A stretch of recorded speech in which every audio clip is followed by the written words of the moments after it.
Welcome back to another episode of the Banner Report podcast, starring your hosts Cody Adams, Steve Crowley, and Jacob Pierce. And we're live. What's up, guys?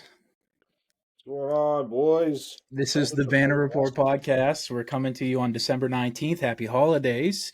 Holidays. We jumped right into it. The Celtics are playing the Chicago Bulls. We're testing out the live stream and set up, or we're trying to get it all set up on all the channels. Right now it's coming through on my Facebook. I'm also recording this and I'm going to edit it and I'll put it on our YouTube too if you missed it. Yeah, I mean, what do we got, boys? The C's versus the Bulls tonight. KP's back. He's playing. No Hauser, no Tillman. Oh no. What do we do? Well, I mean, hey, this is a game where the fucking starters shouldn't play more than 3 quarters, so I'd like to see the rotation guys be somewhat healthy. True. Well, I mean, even though that is true, I'm hoping for a big Jays game because we haven't had a big combo Jays game in a little. Just because, like, I was kind of speaking briefly with Crowley before it, that Brown's on a little bit of a weird scoring streak. I hope he kind of goes off for like 25 plus tonight. Even though he's been super impactful, it's nice. He's just really fun when he's actually scoring too. I'd say, but yeah, It's a little weird. Oh, where you guys at on the live stream? I'm at the 7-minute mark in the game. I'm at the 6:50 right now. So. I'm 6:45, so we're pretty close. Jesus. All right, so we're all a little delayed. Yeah, I'm on cable, so I don't know how Jacob's ahead of me when I'm on legit cable. Yeah, I'm on some it's totally legal site. Some streaming services, yes. Yeah, he's Fubo TV or whatever. They're somehow they are quicker somehow. It is wild now. I don't get it, but I run into that all the time when I'll be updating with my family and they'll be watching on regular cable and they'll be behind me. I'm going to have to update my streaming services apparently. I mean, Jesus Christ. One thing I will say about this game that is making me very happy is seeing Lonzo Ball out there. Yeah, that is cool. It is cool to finally see him back in hoop. And I mean, he's been back for a bit. I think his first game was against us. I think it was. Yeah. He did. He got injured this year, so I was like, "Oh crap!" Like he did go down for like a couple weeks, so I was like, "Oh no!" But then he's come back, so it's not like the other years. That's pretty sweet. Yeah, that is awesome. And then I wonder if we'll see. Like the thing is, a lot of these people are kind of trying to get traded too, so I don't even know if it's as easy as a win as we think. Like Levine and Vucevic and stuff. Well, I don't think the players themselves are trying to get traded, but I think that the team's trying to trade them. So I think they're probably in Billy Donovan's ear saying, "Hey, run a bunch of plays for Vucevic, and we're gonna run everything through Levine tonight. See if we can what do they call it? Like put them on display for the next team." Yeah, I know that the Bulls are just so weird. Their roster is still pretty darn good compared to the East, and they always tend to play us well. I don't know why. I mean, we win. Well, look how they're built. They got a big bruising center that always gives us problems. I mean, they got athletic wings and Levine and Lonzo. That's pretty helpful against us. I mean, even like their bench guys are big guys. They got Taylor Horton Tucker coming off the bench over here. They got Ayu Dosunmu. I do like dude Taylor Horton. THT looks so different with this jersey on too. It just hurts my brain. But he's been on like 100 teams. It's crazy. Yeah, he's like 21 years old still. And he just looks so 45. I was going to say he looks so old in the Bulls uniform. I don't get it.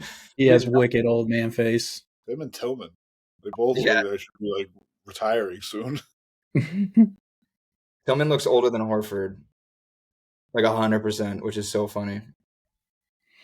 I think the C's were catching 14 points this game. Yeah, I think it was 14 and a half. I think I heard the line was, but it's like with this team, you really can't even touch the line because you're going to get a 20-point lead in the fourth quarter. You're going to take the guys out, and then you're going to rely on the bench to hold it. I'm just personally allergic to betting lines. Like I just do money line whenever I do any betting. I just like you said about like kind of watching games and kind of getting like taking fun out of it. I feel like the spread kind of does that for me, where I'm like not just rooting for a win, I'm rooting for a specific margin, and then in the end I just want the Celtics to win. I don't, you know what I mean? Like it's Yeah, nice when the bet just aligns with that, not like oh man, we only won by 13, not 14. So I lost my bet. That's even though obviously it helps the odds. Not fun for I'm me. not betting thousands of dollars here either, like or a couple bucks here and there. But even then, it's like I'd still like to see some money coming back my way. Yeah. Having said all that, I I took so I did a teaser. I teased the lines up.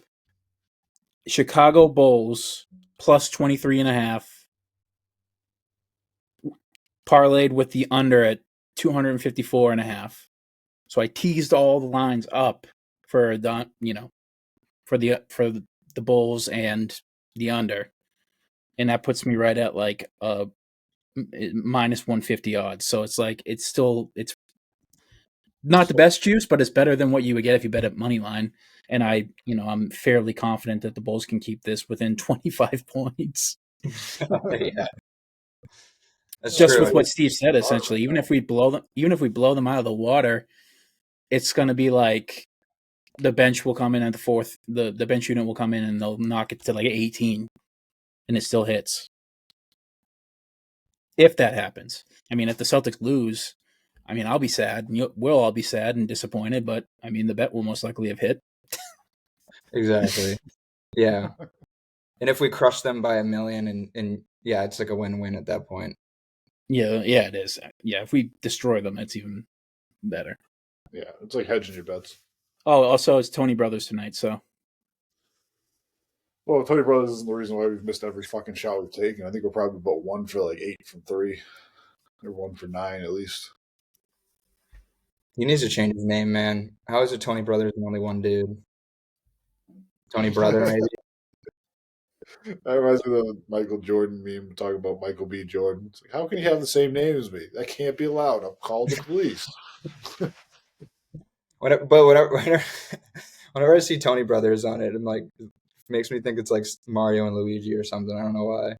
Just sounds it sounds like it should be a combo. It'd be so funny if there were brother refs like that were a combo.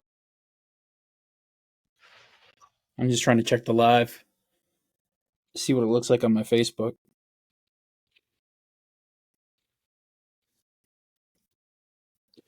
What do you think about the cup? How are we going to fix it? I'm gonna fix what? How are we going to fix the cup?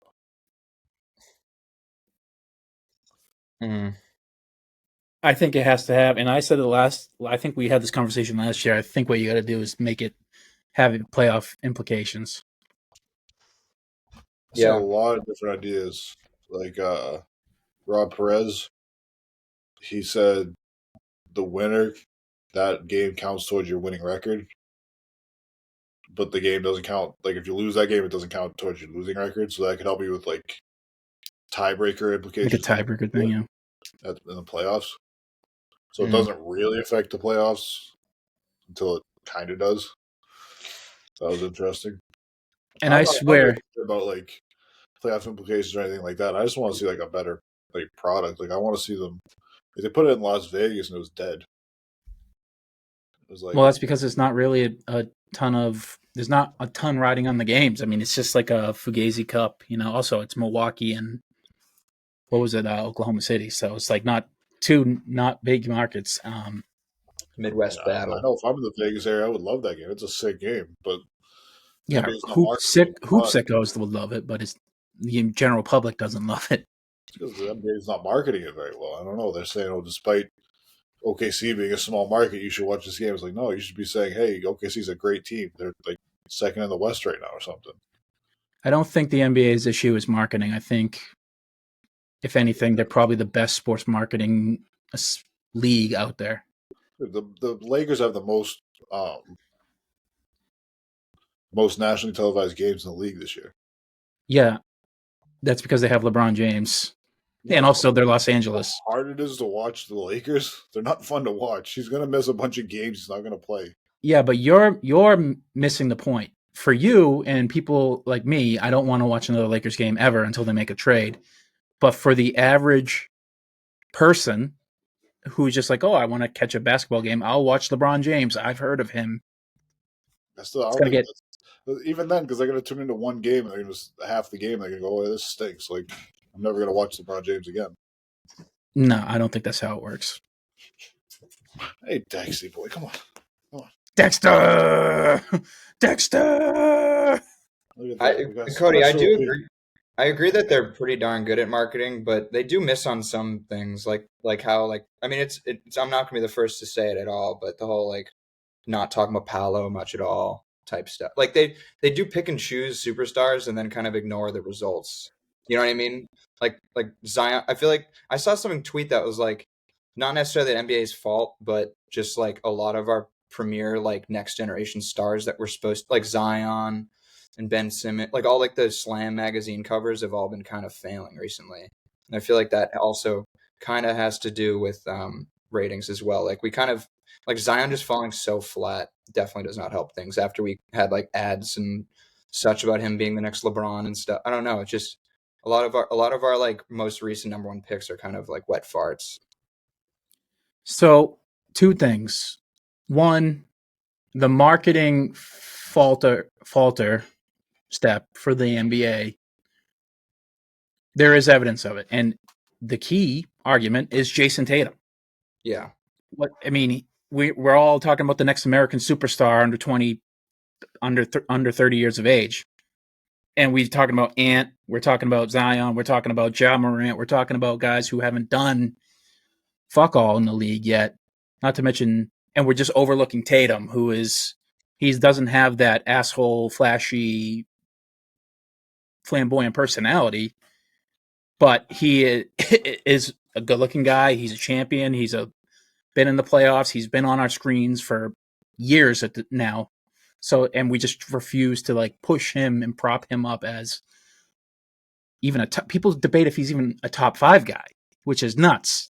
Yeah. There's a lot of debate going on about how good Tatum is actually, and the talk about how he's being portrayed, especially online on Twitter, and it's just that is where there's a huge issue, especially with the marketing.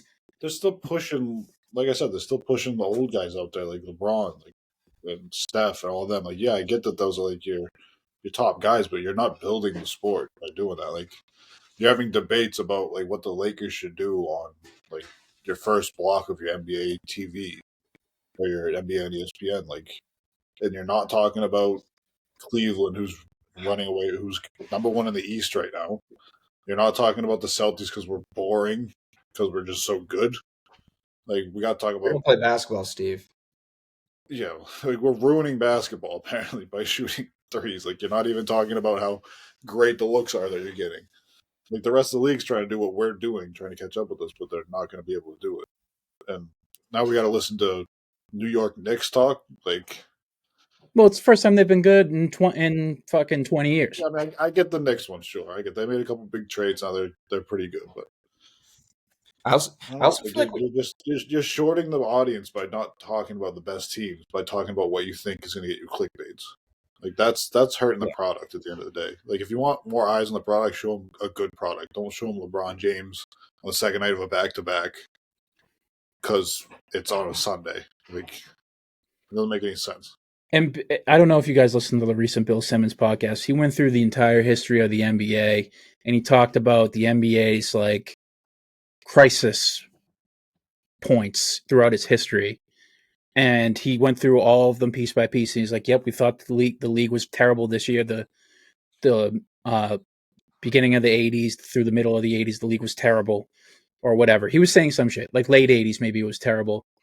And he's like, "We thought it would end, and it just kept growing." And then the Iverson era with the Stern and the league is too black. We keep having the same conversation: is the league too black? Which is a weird kind of pervasive racism, but and he's like, we thought that would be the end.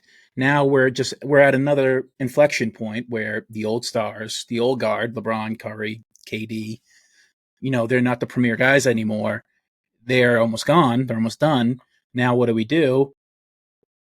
And, the faltering is they're not choosing Tatum. And I'd hate to sound I'm wearing a Celtics hat. I am a fan. But Tatum is the guy. to lead the next generation of stars. And it's not Jokic doesn't want it. Giannis can't have it. Ja Morant can't keep it. Like so, and Tatum's the only guy who has the torch and has not dropped it at all ever yet. And he's probably going to win like 3 more championships. So He's the And most another gold, successful. too. He's the most consistent. Like he's always in the playoffs. He's a great guy on and off the court.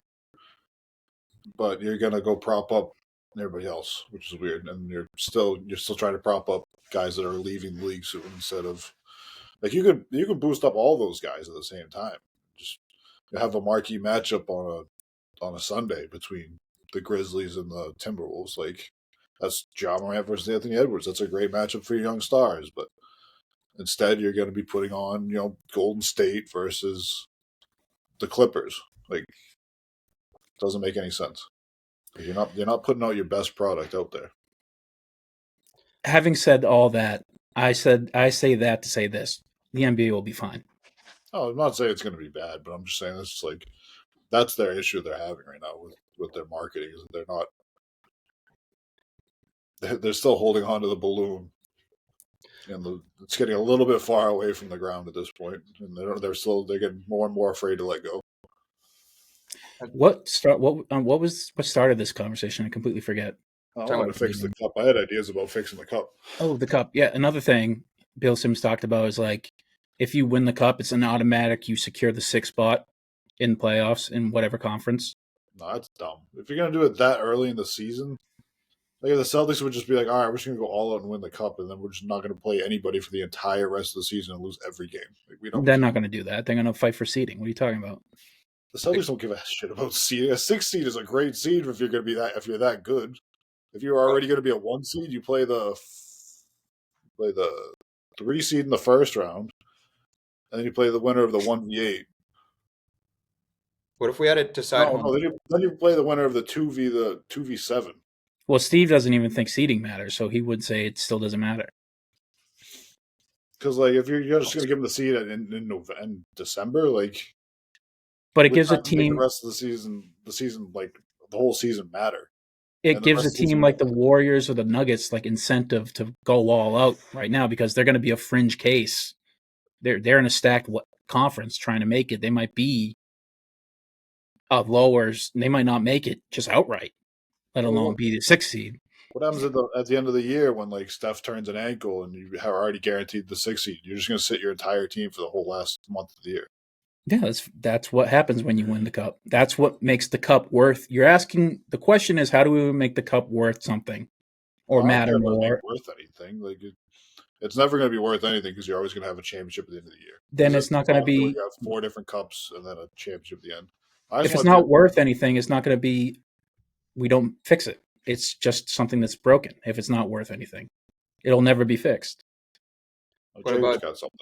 Yeah, I was gonna say, what if we make it operate like the MLB All-Star Game, where and then you encourage all the playoff teams to go hard because if they think they have a shot at the finals, if they win the cup, they'd be winning home court advantage for their conference in the finals.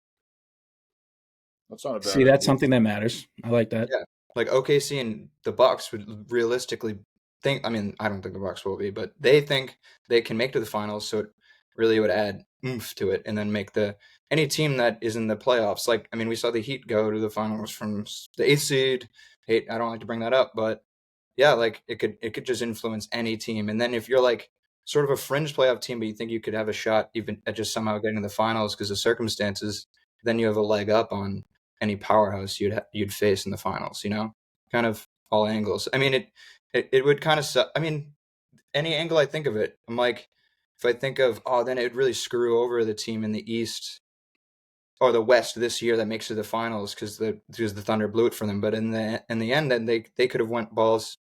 You know what I mean? They could have went balls to the wall like to the start to try to secure that. Yeah, but I mean, if you're going to make it like that, you have to make it more games because like one tweaked ankle in the cup game, now all of a sudden the East has the um, advantage in the finals just because of a tweaked ankle in one game. Or Yeah. like like you're playing for a 6 seed or something like that, and like Tatum tweaked his ankle in the second game, and he doesn't play the next three, then you're not going to get the seeding off of an injury because you're playing one game elimination basically. So that's if you're going to do it that way, you have to make the tournament longer. You have to like start it earlier in the season and end it maybe in January. Why not by like, yeah, I wouldn't hate that. Like I'm fine with like making the tournament longer, but It, I was just thinking like for just like the end of it, like I was thinking make it 3 cups. Do an Eastern Cup, a Western Cup, and then a championship, just kind of like you do with the regular playoffs. Then play like the Eastern Conference Finals in like I don't know a city that doesn't have a team anymore. Then do like the Western Conference one in Seattle because Seattle has a huge basketball population. You can bring basketball back there. They're going to do that though, regardless. Yeah, they have a team now, but then all right, they do it in Vancouver then because Vancouver used to have the Grizzlies. And you could do like that could be like your Western Conference Cup game played in Vancouver and have a big crowd or whatever because that's a big basketball town. And then like the finals can be in Vegas though because that's kind of halfway between the two. But like do it almost like a tournament style like that where you have your 2 brackets and they finally meet in the middle.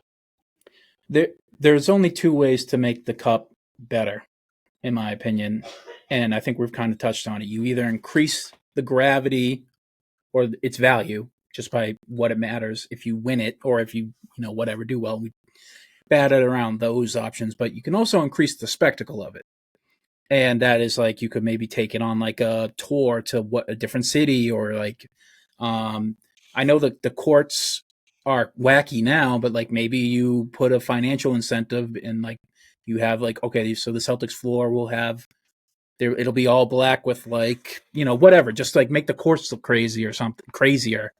Like you increase the spectacle of it all I agree. instead of increase That's the right. value of it. I like the spectacle more than the value because I don't want the cup to have anything to do with the playoffs. Like the playoffs are their own thing. The championship is their own thing. Like you play 82 games for that. You don't play the cup for that. To be honest, I Now, also think they could just increase the cash prize too. That's also another option, but I don't think.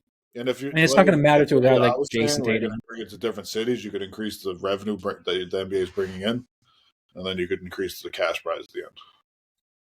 And I think that they should do like it's all spread out or whatever, but then at the end you could do the East and the West championship games on a Friday, and then that Sunday afternoon do the championship game in Vegas. So you can have a championship weekend. So you get your Eastern champions and your Western champions, and they face off in Vegas on that Sunday on prime time in ABC. I don't hate it. That would be more fun than like, hey, it's a random Tuesday and we got the Bucks, Oklahoma City, and Las Vegas at 5 o'clock in the afternoon, and nobody's there, and it's the only game on. Like, How about Springer getting a ton of burn? Yeah, he's been playing since like halfway through the first. Dude, what about another idea? Just throwing out there. I don't even know. I'm not thought about how it would not be good. But what if like since All-Star voting started right after the Cup, what if it just like locked in like 2 firm All-Stars for a team if you win the Cup or something like that? Because you get a team like the Atlanta Hawks, where it's going to be like Jalen Johnson and probably. No, I want Dyson Daniels in the fucking All-Star game. I want to see him just creating havoc and actually trying at the All-Star game. And also, how would you decide? I don't even know. But to be fair, if you win the Cup, you probably have 2 All-Star quality players on your roster. But yeah, I don't know. It just, I don't know. I'm thinking of just ways to make it fun and a spectacle to be like, oh. Speaking of which, congratulations, Bucks. Yeah. Do they have 2 All-Star quality players? They have one.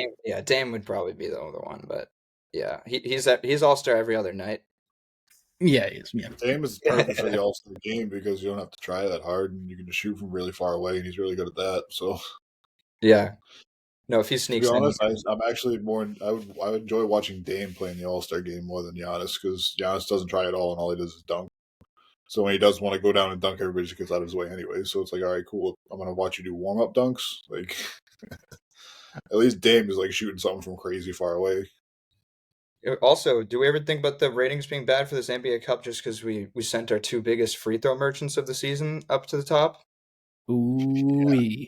And of the season, because Embiid would be there, but he's just not playing enough. But I mean, think Has Embiid played ever one? I mean, he played one like 3 games. yeah. Yeah, broke his face again. There's just so much. If you on Twitter during a Thunder game, it's definitely a big complaint now that you're like, oh, turn on the Thunder game. Guess what I'm watching? It's just Shea. Like, just turn it on. 1 minute into the game, Shea's at the line. Like, I see that tweet like probably every Thunder game now. Same with Giannis has always been the case. That's why Definitely. That's why I don't worry about them in the playoffs. They're all free throw merchants. Like, And it just seems like the I mean, the Bucks don't scare me at all. They haven't for years, and I think we're all in agreement there. The Thunder they're some team they're a team we don't see very often, and we don't really know, and we haven't really tested against them that much.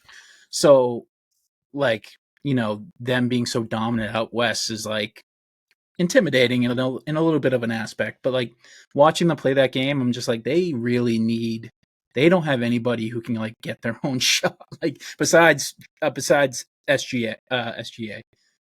He's like the only one who can score at will. And when he doesn't have it, the team is just like now they don't have Chet, but I don't think that's a guy who can like get his own whenever. I Yeah. was listening to Legler talk today, and it's like, do you play Chet and Hardenstein at the same time when they comes back, or do you split them up? Because they like to play like 4 small guards, 4 like size guard wings, and then a traditional center. But like, can you get away with that in the West now? I don't know. I think their whole issue is they didn't have size, and Hardenstein provides, if anything, size. But now I don't know if that's going to be their issue. I think their issue is just like, is J Dub or whatever, whichever one, is he good enough to be like our third guy? Or do we need to go out and get a third guy? Can they get a third guy? They have cap space, right? And like the most picks out of any other team. Yeah, they're doing the old Jacob's frozen, but his picture, he looks just high as a kite. Boy, on Jupiter, he's gonna have that same thing happen he had last time. He's gonna bomb out. He's gonna show back up with an iPad. Just when we started talking about his favorite team, the Thunder. No, his favorite team is the Nuggets. He loves Jokic. True. Can you hear me? True that. Well, I mean, we got a pretty neck and neck game here. I mean, so I got the C's up 35-33 with 7 minutes left in the second. Yeah, it's been a good game. I don't know why Springer's playing so much, but I don't hate it. I like to see guys get burned. Yeah. He's just been very active on the defense and on the boards, which I like. It's all he's really good for. He's not much of a shooter anymore. He's a hustle merchant. Yeah. So, hey, get out there. The Bulls play with the fastest pace in the NBA, so get a guy out there who can run.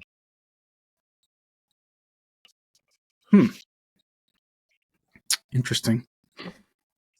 Well, I mean, what's your take? What do you think we do here? How do we defeat that? That pace. That rapacious pace. Don't turn the ball over. Basically all you can do. If you put the ball in the basket, they can't run. Yeah. And if you're going to crash for offensive rebounds, do it from the correct places on the floor. Jacob, we lost you. Can you hear us? Yeah. Still being laggy. I think I have to switch to my iPad again. We got an iPad kid over here. Dude, it's because my like I don't know what's up with like Riverside, but my laptop like dies faster than it can charge. Like, that's scary. Is your laptop like on fire right now or something? I don't know. It's just it's plugged in charging, but it keeps going down. Hold on. Time to get a new one. It looks like, or a new charger. Did you clean out the dust out of the thing? I'm gonna work on it now. I'm still no, but the Thunder, like you're saying, like just imagine imagine Tatum matched up against their power forward if they don't have Chet. Dude, imagine It's Tatum Lou goes up Dort. against a power forward Exactly. even with Chet. And they like need Lou Dort to be on like Jalen, in my opinion. So I don't know. Because that just frees up everybody on the other side. Yeah, exactly. Like they like we have such crazy guard offense that like moving Lou Dort to guarding, like I don't know. We're kind of a cheat code against him. I think it's going to be a whole lot of, hey, SGA, you're going to come play defense. Like, hey, come up here, try and guard Jalen. Hey, come try and guard Tatum. Like, we're going to make you work on defense just as hard as you work on offense to see if you got the legs at the end of the game. KP's moving good, which is nice. Yeah, he's moving great. Like I said, that last time, we went out with an injury on that last one, and I think it was just, he just banged his ankle, and he's fine. Not a big deal. Oof. The Bulls are shooting the lights out right now. Yeah, they are. I don't like this. 8 for 20 from 3. I do not like the shots the Celtics are taking from 3 tonight. These are only 5 for 21 from 3, and we're still up, which I guess is a good sign. Don't love that shot. Tatum off the dribble over Vucevic. Don't love that. No, we're being lazy with the shot choices right now. Missoula just banged a quick DO. He's like, all right, enough of this shit. Yeah, they're not getting downhill at all. They're just taking the first 3 they see, which they're just being lazy. They're doing the same shit they've been doing all year long, where they play like 1.5 quarters of good offense, and then take over the game, and then they just coast. It's like, hey, which quarters are they going to decide to play? Are they going to decide to do it in the first half, or are they going to do it in the second half? Interesting. What else happened in the NBA? I mean, the Bucks won the cup. The NBA's been so slow because of the cup. Yeah, nothing's really been going on. I guess we're gonna start getting into trade deadline talks. Yeah, who's going where, and we can probably jump into that now. And I'll give you the first name. He's hot in the presses, and I'm not sure if we talked about this already, but Jimmy Butler. Yeah, I don't. There's nowhere that he goes that like makes me worried about that team winning a championship. Not even Dallas. No, I mean, like, what do you got to give up to get him? You're gonna have to give up Clay. I don't even know if Dallas can do it. Jimmy Butler makes like $40-something million a year, so they have to match that salary. Right. And I don't think that they're a second apron team, because I think they're only paying those 3, Kyrie, Luka, and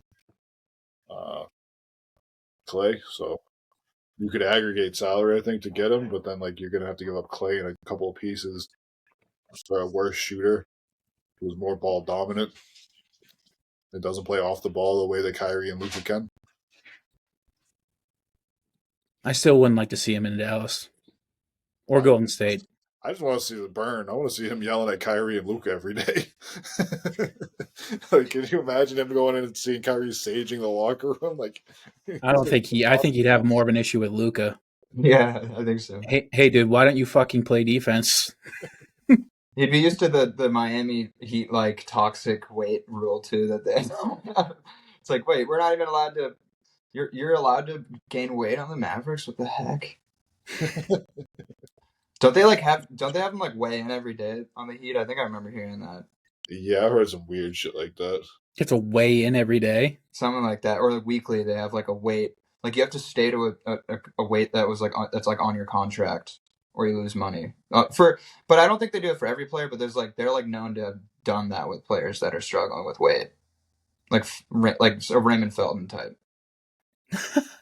A Raymond Felton type, a very specific type, a very rotund type. One of those burly little guards. I'm surprised Kyle Lowry made it there for so long. I was gonna say. Kyle Lowry went from that because he's just so old. Like, they tack on 100 pounds because they know the size of his ass makes up half his weight. Yeah, it's not really his BMI index. Is just doesn't work with Kyle Lowry. Man, this is a neck and neck game. I got 41-41. 4 minutes left in the 4.5 minutes left in the second. Yeah, me too. It's a physical game for sure. I can see it. Yeah. Pace and physicality is Celtics tend to struggle with that, and size. I think it's more the physicality, the size, and the pace. Because you want to play with pace against the Celtics, we'll get out and run and shoot threes. We don't care. True, Pacers. Yeah, like the Pacers try it with us, doesn't work. We need Jalen to start attacking. We need somebody to go downhill. Jalen's only got 4 points right now. I mean, Kristaps is just doing whatever he wants. But it's one of those games for the boys. One of those lazy games. But I mean, they haven't played basketball in like a week. yeah, you think they have energy to go drive the ball downhill, but nope.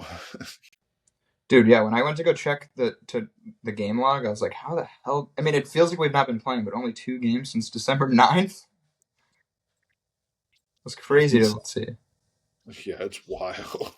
See, that's one thing they need to do better with the NBA Cup is not scheduling it so we have like 0 games around it all the time. Like, we know who's going to be in it. Like, we should be able to like change the schedule up a little bit mid-year.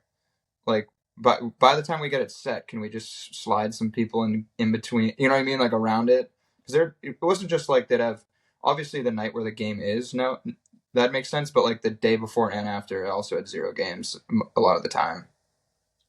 I get the day after and the day before having no games because of you don't know who's going to be in the finals, so you don't want to give them a game before and have them play back to back in the Cup finals. But like, why is there like a 3 days on either side where it's like we're having 1 or 2 games? Like, it doesn't make any sense. Doesn't the NFL move game dates sometimes based on what's going on? They flex and stuff. They don't really move the day, but they move the time. Like the Patriots on Sunday got moved to 4:30 from 1. Yeah, I feel like the Celtics, they must not have like the gusto or like the pull to be able to do that. They never do that. Like, I can't even remember the last time a game got changed. Well, there's also a lot of logistics with that with the arenas. Yeah. Because like the Bruins play there, and a lot of other teams have other teams playing there. Then you have like all the concerts going on at arenas too. So it's a little different than like a football stadium where like if there's going to be a concert, it's been planned, and it's probably going to be in the summertime. Yeah, and if it's Foxborough, yeah, that has to be like one of the biggest sellers ever, like Kendrick Lamar or something, or Metallica. Yeah, or like one of those country festivals or something like that. Yeah, it's so like they can move around whenever they really want. That I think Danny Boy saw Metallica there. I bet that's crazy. I think they're all so old, but that stuff's so. I saw the Grateful Dead, and you acknowledge that they're not as what they would have been, but it's still amazing to see. I saw AC/DC in July in 2009. That's a bit ago. I saw Country Fest. For some reason, one thing fun. I was shocked to realize that I forgot that they're like an Australian band. Their replacement singer made me think they were British for a while. Because the guy they got after their first one died is British, and that kind of makes Brent Johnson or something like that. Yeah, Brian Johnson. Yeah, and then like so their more mainstream albums later had a British singer, and that's kind of what would make you sound British or Australian. I mean, if you could even tell what Bon Scott was from and his screamy fucking twinge voice, he just sounds like he's angry. Worked out pretty well for him. Well, yeah, aren't they like the highest selling? Aren't they like one of the highest selling bands ever? Not even just rock. Yeah, for sure. But I'm not even like I think they've even topped some crazy bands where you wouldn't think they would. Oh, I guess Bon Scott he's from the UK, Forfar UK, wherever the fuck that was. He also died in 1980, Steve. So they've been kicking for so long. Good for him. What'd you say? So he made some good music before he died. They tend to do that. The good ones tend to make music and fucking check out early.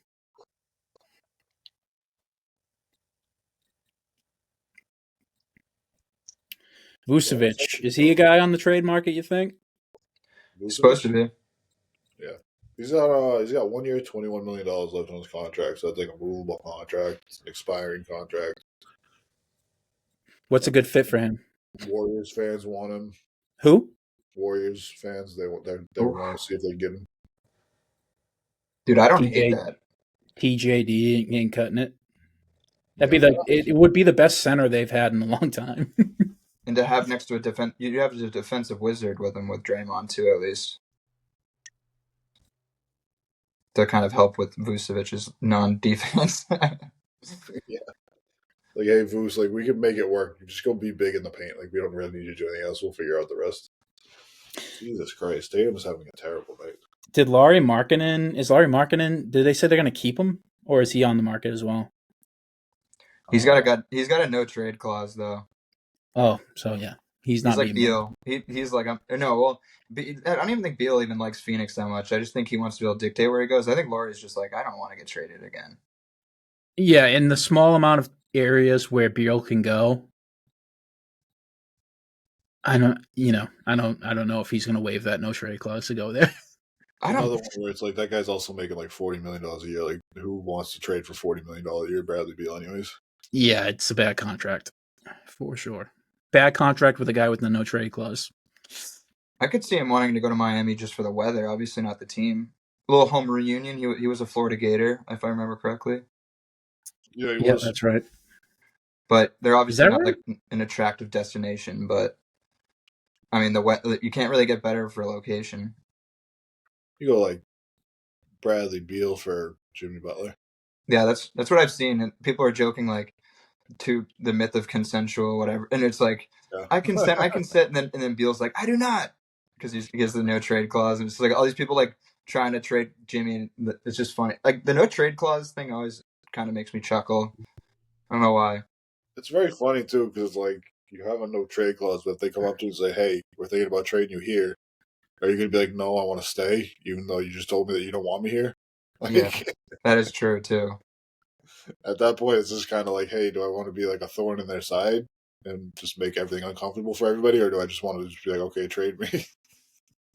Beal should already feel like that, but Beal should already feel like a thorn on their side. They're not.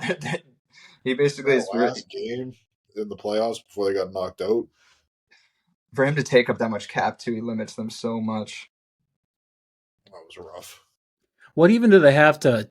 I mean, they don't have anything to trade with him, like to get off of him. Oof. Levine just put Porzingis in a blender. That sucked. Yeah, we'll wait to see what happens next. It's so fun being ahead of you sometimes. Ooh. Did you take the under on Patrick Williams dunks? What, missed dunks? Yeah. Over on missed dunks. Over on missed dunks, under on made dunks. I don't know what's weirder, his inability to dunk or Bam's layup percentage this year. I was gonna say if I'm the Suns, if I'm trying to trade Beal to the Heat, the guy I'd want the most is Bam Adebayo. Yeah. I just don't know what you could do to make that work because that is the Heat's most valuable asset by a decent margin now. Yeah. And he's not old enough to justify just getting off of him yet. He's like 27. They're in such a tough spot though, because someone like Bam is their best option, but the way he like plays, obviously he can get a little better, but I don't know if he'd have to be like a second or third option on teams, so it's like tough if your best chip is like that. I don't think Bam would have to be like a third on a title team, in my opinion. He'd be a third on the Suns. No, I know, but I just mean like that's just what I don't know. I'm just saying like the sad state of affairs on the Heat, where it's like, damn, their cornerstone that they thought, I don't know, just Bam's not really developing like they wanted him to, and he's like great, but he's not a cornerstone. You can't build your team around a guy that can't shoot in this NBA. An undersized big that can't shoot. He's such a good defender. He's super smart, and now he can't even hit layups. Although the Bucks would disprove me on that one, but I mean, how good is it working out for them now? Well, that's why I threw in undersized. Yeah, true. Anybody not named Giannis who can't shoot? Yeah, he's just he basically is. If there's anyone that body comp to Wilt, it's Giannis. Just an Olympian like that can overcome some play. Like whereas like Bam, you could convince me he's 6'7". Yeah, which He's is a just he's a small, big, which is weird because he's pretty good at defense and shot blocking or defending the rim, but he is a smaller guy. like Draymond. Yeah, But yeah, no, minus Bam's the great. amazing passing ability. Yeah, I feel like Bam's a good passer too, though. Doesn't he average like 5 or 6 assists? He's an underrated passer, I think, for sure. Yeah, I that's the think that thing. Draymond got a little bit more credit for his passing. Because who he was passing to. Yeah, like you had Klay Thompson, Steph Curry, Kevin Durant. It's like, hey, my assist numbers are going to look pretty good at the end of the night. He's Yeah, still a good passer, though. He still has that shorthand with Steph, though. That's like fantastic. the biggest part of that is just having someone pass. It's not. I don't even know if it's even about Draymond as much as it's just Steph's being comfortable too. You know, we'll like never know if who it was more on, but like you got to just imagine, like we talk about the great passers, like passing it to someone and perfectly on the laces in their hands. Like you got to imagine Draymond has that down for Curry. Yeah. You think the Celtics are playing Springer tonight just so that they can shop him? We're pretty thin at the guard position. We're only missing Hauser tonight. On the bench, I wouldn't call Hauser a guard. He's a hybrid. He's like a. Well, then we have all of our regular players, and Springer still never plays. We're short on guards off the bench. Let me say that. And they're short too. Yeah, but we've never played Springer this much though. Not this early in the game, so like usually we would just play a different lineup than that. I don't think Hauser being out elevates Springer to being 10 minutes in the first half player. What would be this? What's the Celtics' end game? Why are they shopping him? What do they think they can get? You're probably looking for draft capital and to get off of some money because like he doesn't really play. I like Springer. I want him to try. I want him to make the team. I want him to make a difference. But like we're marveling at him playing 10 minutes tonight. When was the last time you saw him play 10 minutes in a game they were up by 30? Do you think what's his name, Drew Peterson's particularly good performance in the minutes he's gotten has made Jordan Springer expendable? Possibly. I mean, he played 20-something minutes the other night. He's on a 2-8 too, so you can guarantee that. Dude, Drew's clean. Yeah, he's nice. He's got a couple nice moves. I know. I was gonna say like he has a bag almost. Like you wouldn't think he'd have a little bit of a bag, but he does. But we haven't seen him yet tonight, so That's because he's a secret weapon. Yeah, Drew Peterson's secret weapon. I mean, to be fair, what did we played him like a crap ton against the Pistons and Wizards. Probably why we were playing him a crap ton. Yeah. Yeah, I don't think he's getting any major burn in the playoffs, but neither should Springer. No. nobody outside the top 8 should be getting anything more than 5 minutes in the playoffs. You never know. Maybe. I mean, we're just throwing lineup guys in there and being like, seeing if they fit beautifully, and then ramp them up for the playoffs. You know, we have the flexibility to be able to try shit out. Yeah, like I was saying the other day, we're in a sweet spot where we can develop young players and still compete every night. Yes, it's kind of like I mean, it's so funny too how we say young players when our stars are 26 and 27, but it's sort of like how the Warriors are trying to position it, but we're still young in the starting lineup. Remember the whole like Warriors like Poole Kuminga bench unit type thing where they were trying to do new. I mean, that's what they beat us in the finals with, but they had a whole old and new dynamic going on. But it's like I said, it's so hilarious how our old is just like 4 or 5 years older. They're like basically veterans in the league at this point. Like they've played more playoff games than guys that have been in the league for like 10, 12 years. Yeah, I mean that's why it really shows in the conversations of Tatum and Shea where they're like, Shea, what a new kid on the scene. It's just because Tatum, they have the same like amount of years in the league. It's just Tatum's been in the playoffs every year.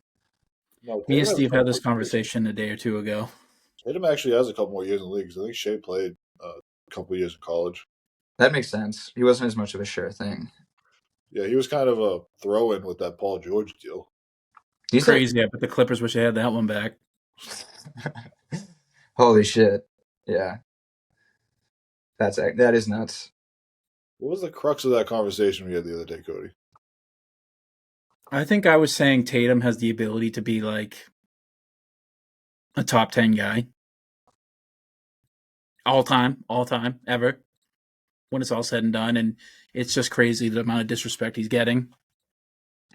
And like people like Anthony Edwards and SGA get flouted as like the next big guys and MVP favorites. And it's like, well, why the guy who's like dominating the league the past 7 years? Like, I mean, he's in the playoffs in the Eastern Conference Finals like every year. That's domination. Yeah. And he's finally winning finals now. He's just like, yeah, but you know, I don't know, something about Tatum is not loved. And you said, and I think you're correct, it's just that we've like grown up with him basically. Like we've seen him He a started lot more. Huh? Like he started at the top at 19 years old. He was dunking on LeBron. You know, a couple years later, he's in the finals. So now, like the expectation was the bar was set so high that you can't live up to that bar every single year. Although he's pretty damn close every year, Right. but everything short of that looks like a failure. It looks like he's coming up short and he doesn't have it. But in all reality, like he went to the Eastern Conference Finals like 8 out of 9 years. Like he's never had a losing season. He's always been like the top guy on the team basically every year. Like And if you were to start a team with a guy, who are you taking number one? And I think most of us would say Jokic, right? Like, but I don't know. Would I take Jokic over Tatum? I don't think so. I don't know if that guy's heart's in it as much as Tatum's is, and I don't know how much longer we're going to get out of a guy who's, let's just say it, not in the best shape he's ever been in and has never been in. He doesn't take care of it. He looks like he doesn't take care of his body. I think he's in underrated shape. I mean, like he's had games where he's played 50-something minutes. Like it doesn't bother him. Chris Mannix went on the Simmons podcast and said he's the heaviest he's ever been. He's also scoring the most. Was talking about trading the Jays. He's also said that his defensive rating has been like the worst it's been all year. I mean, well, his offense all season.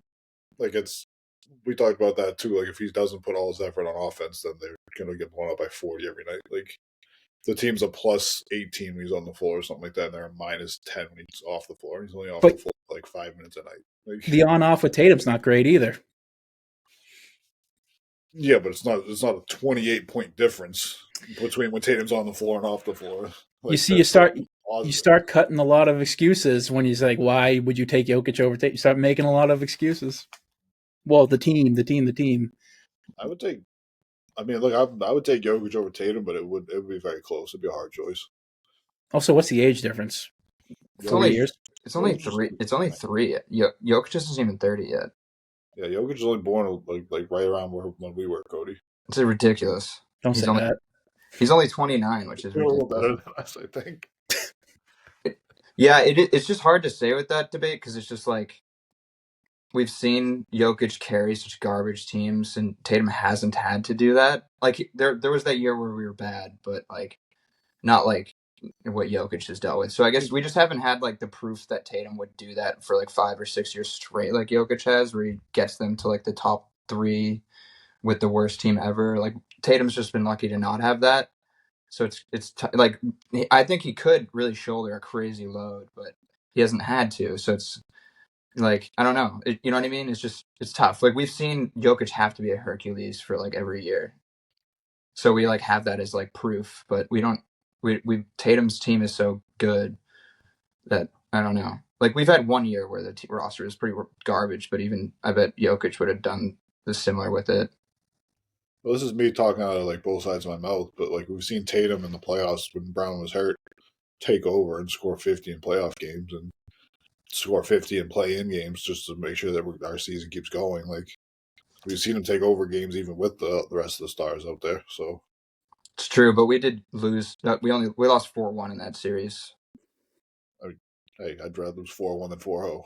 I know, but it's just that was also that crazy Nets team. That was like the only time that they were ever healthy was that one series against us, and the rest. Then they got hurt like the next series and lost. Who else would you take over Tatum, if anybody? No one. That's the thing. It'd just be this mystifying, maybe top 3 or 5 big ever, So it's not like Jokic can end up being a top 5 center ever, so it's not really that crazy. He's going to go down as probably a top 10 player of all time. Yeah, it's not really a like Tatum's just up. It's almost like if we were like in the era, like if we were like 5 or 6 years ago and LeBron is around 29, we just still have to pick someone else. But Tatum's still like all time. In my opinion. What does Tatum have to do to get to be like a top 15 player all time? He's got to get like another 2 championships and maybe an MVP too. I was gonna say he has to get an MVP for sure, at least one.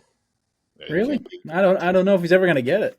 But that's what I'm saying. Unfortunately that would probably keep him out of debates then. But like what that so a guy like SGA is gonna steal we're gonna go back and be like, it's the Derrick Rose MVP over LeBron James. Be like, yeah, he won it and he had a great year, but I mean, LeBron James was the guy winning the championships and shit.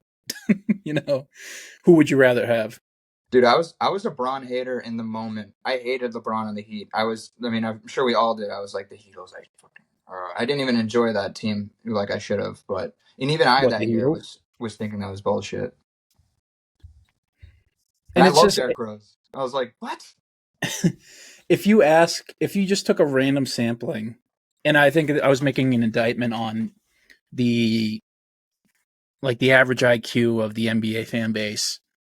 If you were to just take a random sample of like, hey, what American superstar? So, we're limiting the pool. What American superstar would you want to build your team around? And I gave you like Ant Edwards, Ja Morant.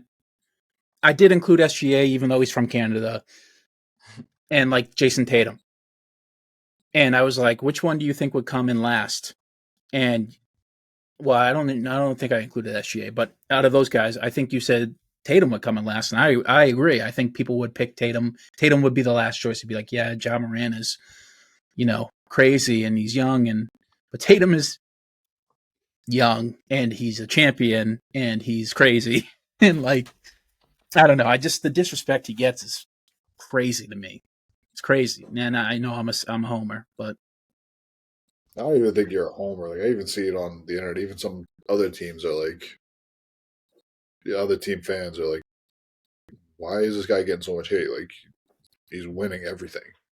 No, I do think it's gotten better this year. Honestly, I agree, Steve. I've seen a lot of people push back more. People are starting to change the narrative towards SGA. I've seen that where it's like, oh, there's a time to start talking about SGA. He's 7 years in the league. He's never been doing the Western Conference Finals. Like he's only got one playoff series win. It's like, dude, the kid's 26, right? 27, same age as Tatum. Mm-hmm. I mean, let him develop. You're getting to the point though where it's like, well, are you going to develop? Are you going to be that guy? I think that he's pretty much that guy. Like, I mean, yeah. Well, we don't know. It's also a lot of there's a lot of luck and there's a lot of it's a team sport at the end of the day.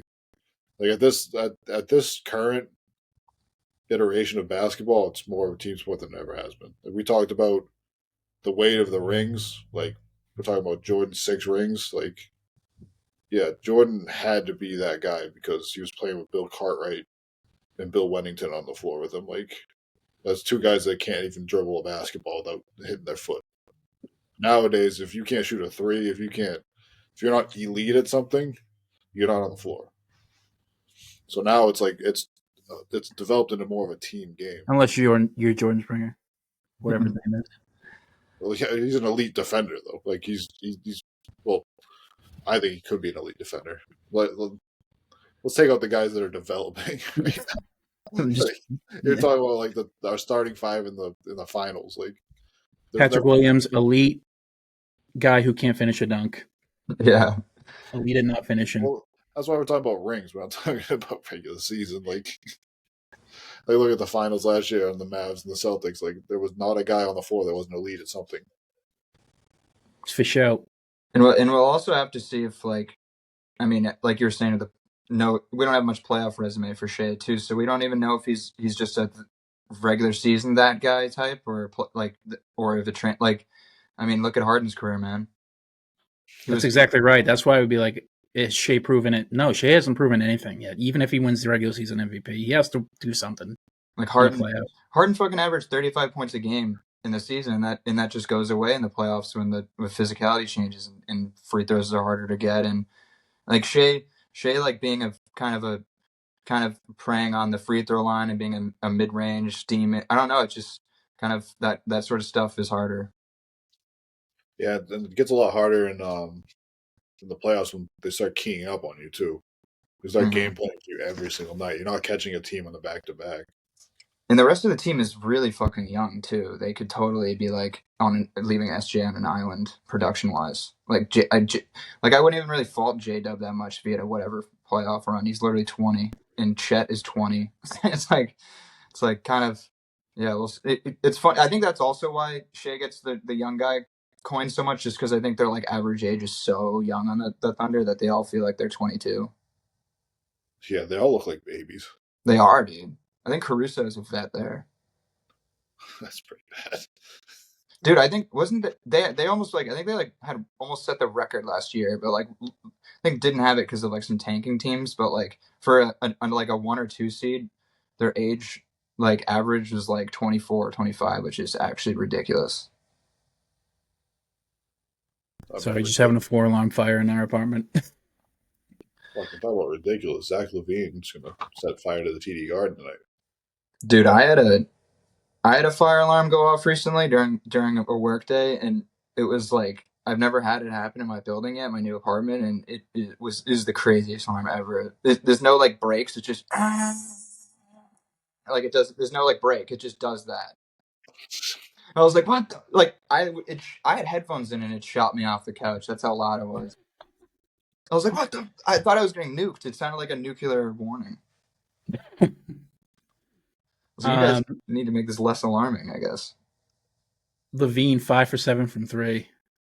Yeah, there've been some tough ones too. Like we're not leaving him open. He's hitting them off the dribble and everything. You see something wild that LaVine has the most threes in Bulls history? Really? Mm-hmm. He said that this year. He said it this year. How the hell? He hasn't played enough. Dude, that's just... I honestly think it's just because the Bulls haven't had, like a long-term shooter since the league, like, really started going crazy. So him just being there for 4 years is that, like... Not even like a Luol Deng? Shit. No, dude. He probably... Dude, Luol Deng was... I bet you'd look back and he averaged like 2 threes a game somehow, because that's how the league was. All I ever remember Luol Deng doing is just shooting the ball. That's all I remember. I just remember him going straight to the post and then just shooting fadeaway jumpers. That's all I remember him doing. Also, him getting a crazy contract and having to get traded to the tanking Lakers. Dude, think about the best Bulls of the 2000s, though. What is Derrick Rose and Jimmy Butler? Not quite 3-point shooters. Kirk Heinrich, Ben Gordon. True, Ben Gordon. That honestly, I think that might have been who he passed. Yeah, makes sense. Ben Gordon was Ben Gordon was a problem in the 2000s. He actually was, though. Dude, he almost killed us. That Ray Allen versus Ben Gordon game is an all-time watch back. That was sick. That whole series between the two of them was sick. They were both hitting clutch buckets that whole series. Didn't they have both 40 or 50 that game? I think it might have been even 50. Game when, like, I think it was a double overtime game. I think one of them hit like a shot the last couple seconds to force overtime, and then another one hit one to force double overtime. That game was wild. I like rewatching those Bulls years in general. Joakim Noah was such a he was such a thorn in the side, but he's such a good player, but he was really hateable if he was not on your favorite team. Oh yeah. Hard-nosed defender. Oh yeah. We love Joakim over here though. He's with the Al Horford back-to-back chip team. Yep. I like hearing that team is unreal with Corey Brewer too. I like hearing anything about that team. I mean, Al Horford's going for back-to-back in college, back-to-back in the pros. I mean, there can't be a lot of guys who've ever done that. Do you think he seals his Hall of Fame case with another one? Yeah. Yeah. I think Drew already is in, but Al... Because Drew does have 2 on 2 different teams, which is kind of absurd. Yeah. And he's got a bunch of all defensive first teams, too. But honestly, Cody, now that I'm mentioning that, I literally think the college is enough. Like, since he had 2 back-to-back, they count college, so... I honestly think with back-to-back in college and the one in the NBA is enough. But, like, And Drew also has the gold medals too. Yeah. Drew's got 2 or 3 gold medals. So I don't know. It's We got like 4 Hall of Famers on the team right now. It's pretty sick. yeah, we got 2, at least 2 that are locked, and then 2 on the way. Yeah, exactly. I think Tatum's out. I think they both are. I don't think even Brown like winning the Finals MVP crazy. Does a Finals MVP get you into the Hall the same way a regular MVP would? Probably not as much, but if you're also like very good for a long time, but like because I don't Probably know have if like to see Andre Iguodala will be the test case. Andre Iguodala's got like 3 titles, so doesn't he? Yeah, but what does he do in the regular season? Doesn't he have a 6-man and a Rookie of the Year too? I don't know. He was drafted in like 2004. He was drafted forever ago. long time ago by the 76ers too, I believe. Yeah. Back when they used to play at Wells Fargo. No, not Wells Fargo. Wachovia Center or whatever the hell. Back when they still used to wear the Phila jerseys on them. Cedric Maxwell's is not in the Hall of Fame. That's a good test for that. But Brown will also be way better than is like you know what I mean, like stats wise. But I just looked it up, and that's a sad Celtics trivia thing is that he's the only Finals MVP not in the Hall of Fame.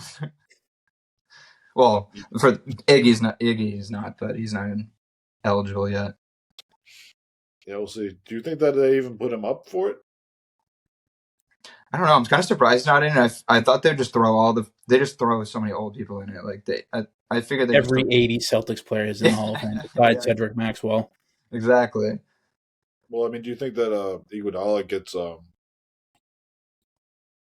his name put in there to be voted in, or no? And then he makes the ballot. I think he should have a case if he has those awards that you said he has. Does he have those, Jacob? Does he have those awards? Double check me on that one. What if he's got both of those, then yeah, I think he's a surefire first ballot.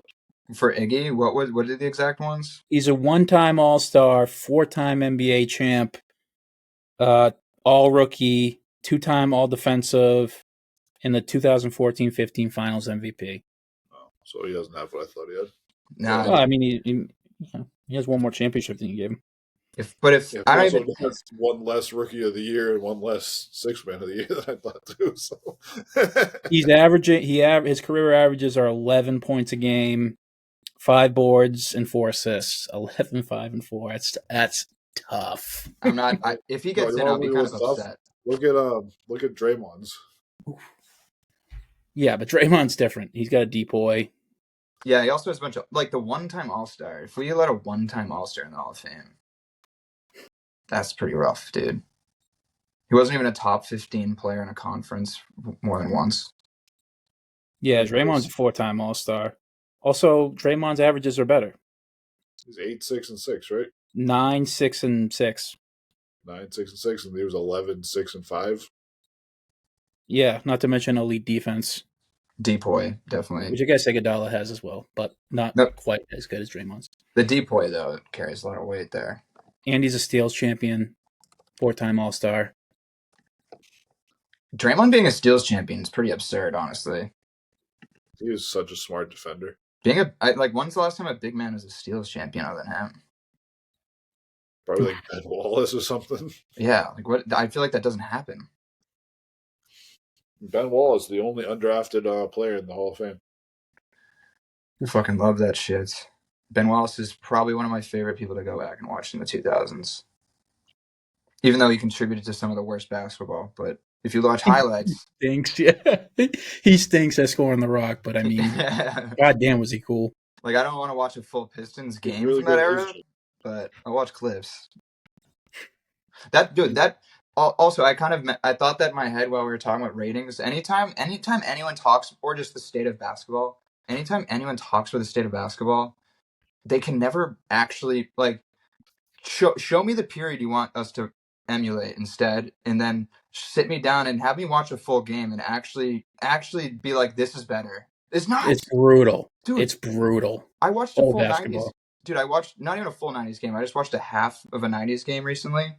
And holy crap, they're flat-footed. They all guard everyone like Ben Simmons. And they just, like there's no movement on defense, or like it's really bad. Or like because offense doesn't move around, defense doesn't move around. It's just stagnant with ISO, and then like Yeah, all right, and Bill Simmons is like, yeah, the 2000s was a great era of basketball, but like you just want to watch people post up. You want to just watch some 2000s post Yes. ups. Yes. Yeah, you do, but not the average person. well we still get that with like also the people that say that every team is the same too are just ridiculous. They just don't actually watch because not every team does what the Celtics do.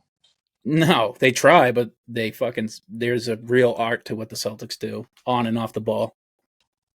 Yeah, I'm pretty sure some of the better teams like I think I saw that like some of the better teams in the leagues aren't in the top 50% of shooting threes too. Like there are other winning formulas. Like I don't think the Rockets, maybe not. I forget exactly who I was seeing that like is on the bottom of threes, but good record. That makes sense. When it comes to the Rockets, I can't think of any great 3-point shooters. I mean, Van Vliet's probably their best. Dude, Sengun looks so good. If he can have Jokic, I just don't think he has the durability of Jokic somehow. I don't know where Jokic gets that from, but Sengun is scary. Probably a fucking reactor in Chernobyl. I mean, yeah.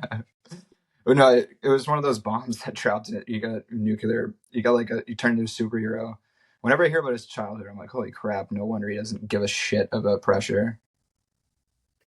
Yeah, didn't. Oh no, that was Bosnia. But it was all over that whole region. He said there was like bombs dropped in his neighborhood like monthly. Yeah, Clinton would shout out former President Bill Clinton would bomb Bosnia and her like that whole area back Yeah, in the night, just like raining bombs on them for. And I forget for what reason. I think there was like a genocide or like an ethnic cleansing going on or something like that. Something crazy. some light shit, some light American shit. Yeah, and big old fucking Slick Willie was like, "Yep, just gonna." And just little Nikola Jokic watching the bombs, being like, "One day I'll dominate their sport." Some somehow Nobody will believe in me. They'll look at me and be like, "He's just a fucking fat freak," and I'm gonna be the best ever. the Otani way, getting revenge.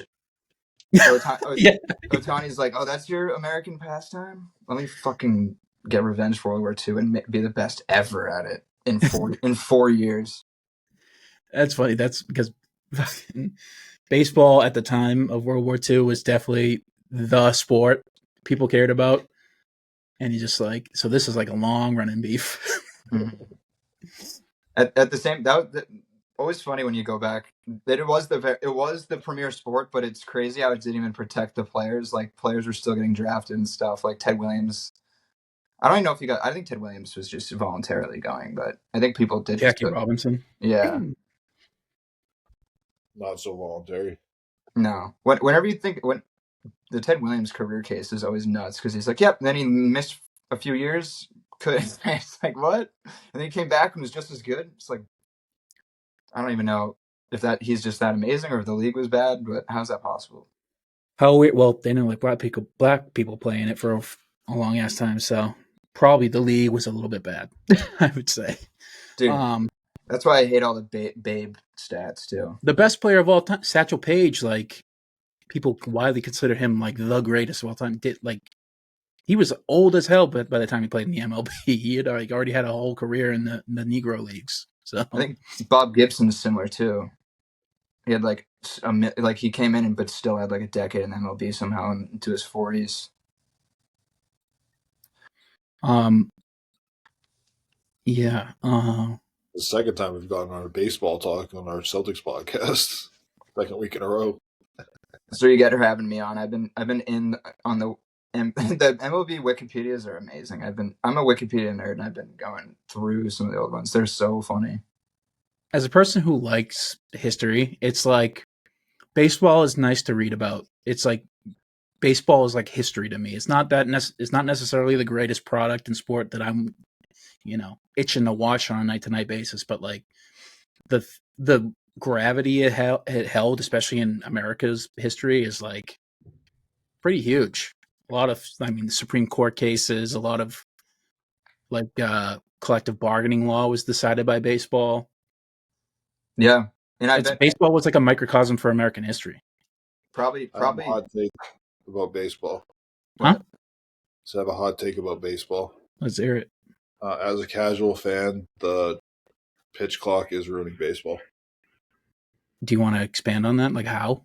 Because as a casual fan, when I watch baseball, I enjoy hearing like the stories of baseball. Like I think baseball is a very pastimey sport, and I can hear about how this guy grew up coaching this guy's son, and like you have time between pitches, and you can hear a little bit. You can hear a little bit more about the game and why they're doing it this way. And as a casual, that's why I tune in because it's more of a story. But like when you have a pitch clock, you don't have time for a story. It's all right. The next pitch is coming.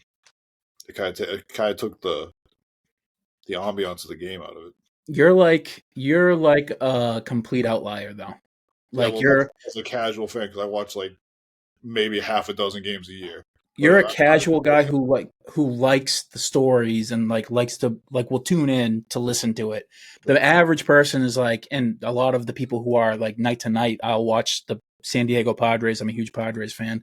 They want these games to be under 3 hours. No, I agree with them doing it. Because like guys like you, 162 games a year, they can't be all be 4 hour long games. It's fucking killer. So I 100% get it, and it needed to be done because they just to quicken up the game. But I just, as a guy who only would really ever watch with his grandfather, like it's like I would have enjoyed the stories of it that we don't really get anymore. No, I definitely understand that. That's an interesting perspective because as someone who watches a lot, it's amazing because it goes faster. And also, I'm like, in 162 games, I'm hearing stories too much. So, like, you know what I mean? If you watch a fuck ton, you're like, all right. Like, oh, dude, I know. I didn't want to. It didn't happen, but almost. Oh, is he all right? It didn't. I don't know what he would have actually hurt. He's kind of laying on his butt, right? Laying on his bum. Yeah. Tatum went up for a fucking yam and got denied by the rim. I know. And fell flat. Okay, I thought he was looking at his elbow. That's why. I'll probably land on his wrist again like he has been. He what? I thought he landed on his wrist, but he was good. Also, Steve, I do like silly pitcher stuff too. So I do. Sometimes it's sad that we don't get the silly long Nestor Cortez type windups and stuff anymore, where he'd just be like playing with you like the Turkish ice cream guys. But Or we don't Play-Doh. Turkish ice cream guys. You know what I mean, right? He's like, oh. And he'll because you can't like plant your foot or something, so you like almost do it a million times. Like if you want to have some comedy, look up Nestor. Jab stepping. Yeah, dude, he's the type. There's a new pitcher too in Chicago who's Shota who does different windups. Like I have his jersey. Yeah, he's sick. I've watched like 2 of his games. He's the same though, where his like part of his whole thing is like he's kind of like him and Nestor kind of a drunken master vibe where they're like, whoa, what am I about to do? And then like throw, you know what I mean? They're kind of trying to mess you up. It's fun. Oh god. Mm-hmm. The Celtics are bad for basketball when they're taking their shots and they're not hitting. They're bad for basketball when they just don't run their offense. I'm having zero fun watching this game. Honestly, I'm glad we're doing a podcast to distract. Come for the game, stay for the conversation. Yeah, if it ends up being a lame one. But who knows? A lot of action left. They'll probably just heat up and win by like fucking 30. Tatum, what are you doing? I want Jalen to start. We need Jalen to come in and just go crazy. They're playing bad tonight. Jalen must be like off. Somebody broke into Jalen's mom's house in Wellesley last week. Really? Yeah, they had a B&E. Somebody tried to rob their house. Wellesley's like one of the most expensive places to live in the country. Why do you think the people that are robbing people go there? Well, I don't imagine the property value is so high because there's break-ins on the regular. Well, the people who live there have a lot of money. That's why there's break-ins. I saw some stuff with the borough break-in that like there's like a criminal ring that targets players when they leave. Yeah, Steve, guess what? A fucking guy also broke into your truck in Saugus, too. You fucking have a ton of money? No, that's just a fucking idiot who doesn't know what he's doing. He got some coins out of it. Man, how disappointed would that guy have been?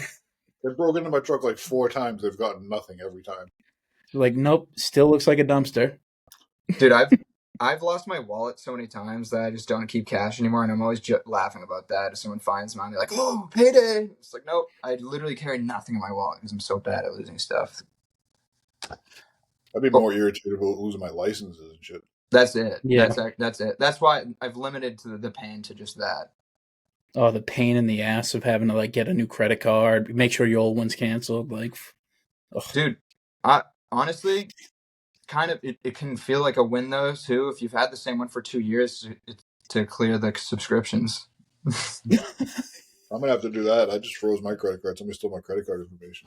No, same here actually. I had a weird charge come through for $0, and then I called Rockland Trust, and they were like, "That's actually been happening to a lot of people. They do that to test if they can charge for more." So my shit's locked. Yeah, they did it to me first. They did like a PayPal. They took $1 out, then put $1 back. Same thing. A couple days later, it was like $130 charge to Rock Auto.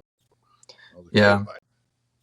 Basically, if I didn't like catch it very fast, because they like texted me about it or something. I don't even know, but if that would, they basically were like, "Good thing you froze it," because that exact thing would happen next day.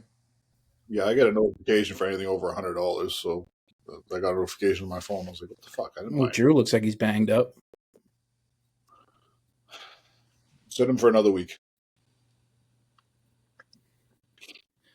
The charge I got was pretty hilarious too. It was like NBC LLC in Dubai. I was like, what? NBC LLC, first of all, and then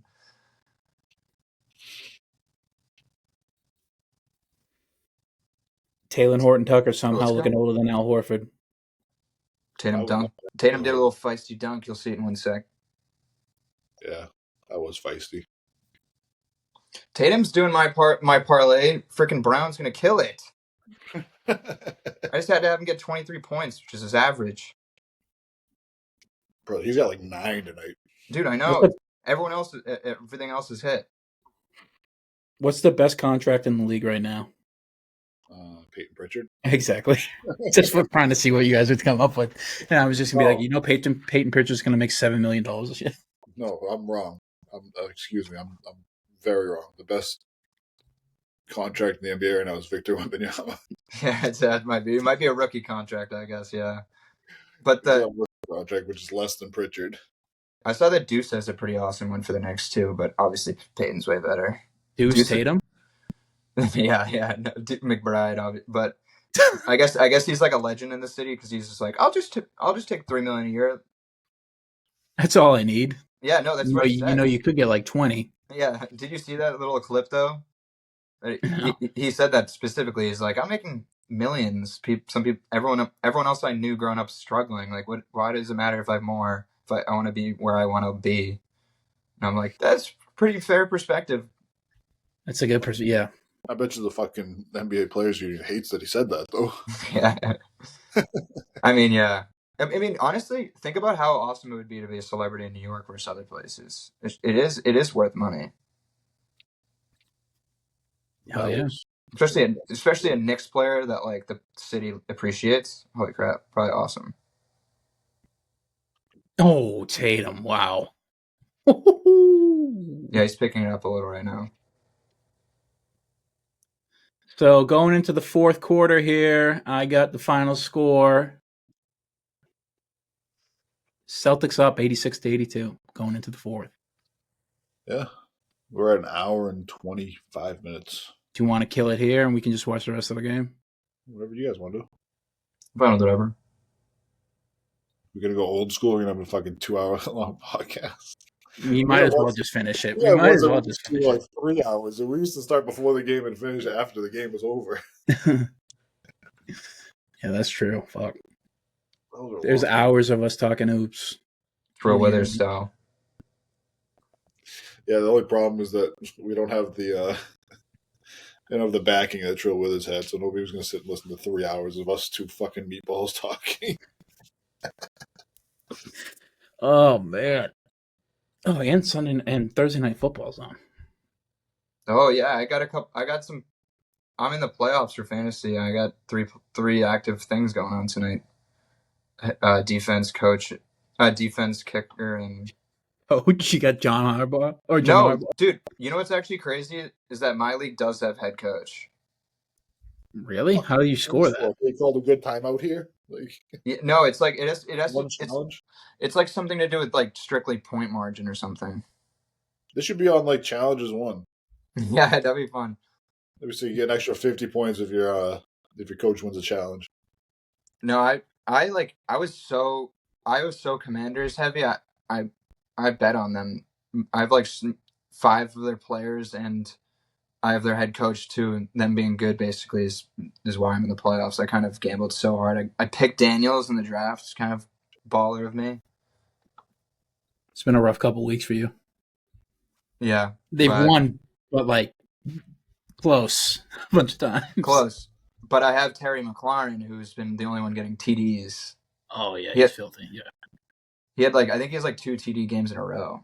So he the fact that it's like I have him and Daniels, it kind of makes up for it. I do have Hunter Henry, so I do have a reason to watch the Pats. I have Brian Robinson Jr., which is probably the worst player to have on that Washington offense. I have him too. See, I have everyone. I have Ertz. Damn, what did you just drafted the fucking Redskins? Yeah, I mean, sorry, the Commanders. I'm in the round 2 of the playoffs, baby. And then I have James Cook, Joe Mixon, and Puka and Cup. Cup literally had 0 points last week, and I advanced. I was pretty impressed with my team after that. I was like, damn. I told my buddy to start him because he was in the playoffs. I told him, like, dude, Cooper Kupp, obviously, out of all your receivers, is the smart start. And I was like, watch him get a big old fat goose egg tonight. And of course, that's what he did. It's like, that's crazy. Oh, shit. Yeah, I thought I was screwed when that happened because that was Thursday night or something. That was like early in the week, and I was like, oh my God, I started off rough. Puka did well, but not. I was like, oh my God, that should be like my second highest point guy. Crap. I have CD Lamb too. I have a way too good of a team. Yeah, who the hell are you draft all these guys who are like ones? Dude, would you have me in the fucking draft? Like, I the thing is, I picked up.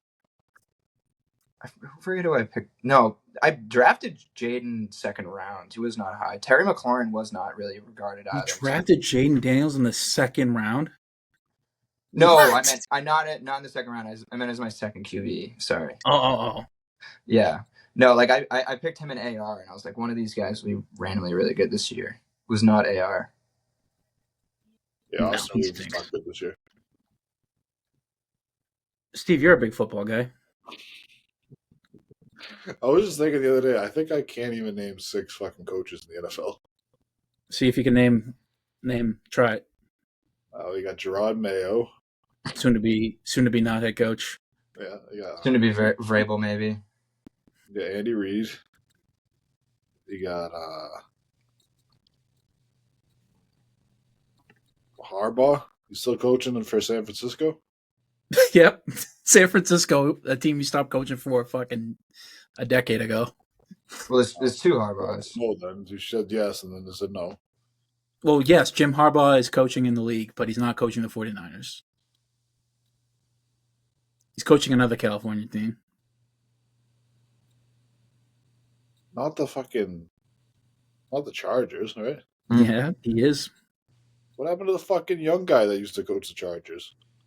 Or are we thinking of the Rams? He got fired. Brandon I was going to say Staley. they probably killed him. Brandon Staley fucking sucked. Oh, there's some like coach that was like 30 years old that was coaching one of those teams. That is the Rams, yeah, the wonder kid. Yeah, you're thinking of Sean McVay. Yeah. Yeah, I can see his face. Who's the? So you got 3. Do you know who used to coach the Packers and coaches the Mike McCarthy. Yeah. Coaches who? The Cowboys. Okay. Like, not for long. One a mid coach. I don't know. I had one in my mind too. Can't remember what the fuck I was thinking about. Yeah, see, this is a struggle, bus. Come on, you named one of them. You can't get the other one? He's like the longest tenured coach in the league, and the other guy is also in his division. What the fuck does that even mean?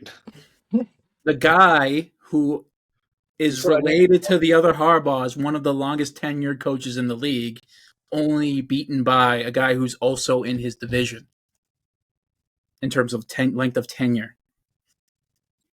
Oh, we got Mike Tomlin. He's the longest tenured coach in the league. Yeah, because he's always fucking 10-7 every fucking year. He makes the playoffs every fucking year. It's crazy. You give him the shittiest fucking team, you go 10-7. He's doing it this year with Russell fucking Wilson. Yeah, they're like sneaky contenders.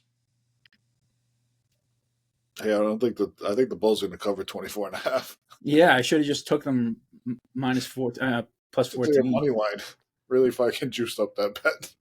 Fuck. Oh fuck! And who the fuck is coaching? Bruce Arians? He still coach Tampa Bay? Oh, Fuck. I don't even know who their coach is. I don't know many either, Steve. I probably know a little more. Not Raheem Morris. It's Todd Bowles. Vrabel's not coaching anymore, right? No, he got sacked. He will be this year. Yeah, we might get him. Upcoming year. I'd love it. I like Verbal. Come on, Steve. Salah was a coach. He was, yeah, but he don't count. I would give you $1,000 billion jillion if you could name me the current head coach of the New York Jets right now. It's he's a big fat fuck. The interim? Yeah, the interim. I don't know. He's not fat fuck. He used to play, I think. Yeah, I don't even know this one. It's Jeff Albrecht. Jeff Albrecht. Mm-hmm. Jeff Albrecht up. Not at fucking 4 and fucking 12, whatever they're at. You're telling me that Bruce Arians doesn't coach the Cardinals right now? That is true. I told you who the head coach of the Tampa Bay Bucks is. Mike Albrecht? It's Mike Albrecht, not Jeff. I'm stupid. I wouldn't want $1 million jillion bucks. You owe me the money. No, it's Jeff Albrecht. What the fuck am I talking about? Why am I listening to you? Who's the Packers coach? Is that Flores, who's like wicked good? No. See, I don't know shit either, dude. The Dolphins, and then he sued them for not hiring him, something like that. It's Jeff Albrecht. I was right. No, Brian Flores is a defensive coordinator in Minnesota. He was the coach of the Dolphins, though. Huh? Yeah, he did. Yeah, he was the coach of the Dolphins, though. Yeah. But who's like the awesome coach on the Packers? Who the fuck's the nerd with the glasses that coaches the Dolphins now? And he vapes on the fucking sideline. I know his name. Guy. Oh, I do too. I do too. Hilarious. Mike. Is it Mike something? Maybe. That's what I had. Mike. I'm loving it, man. That makes one of us.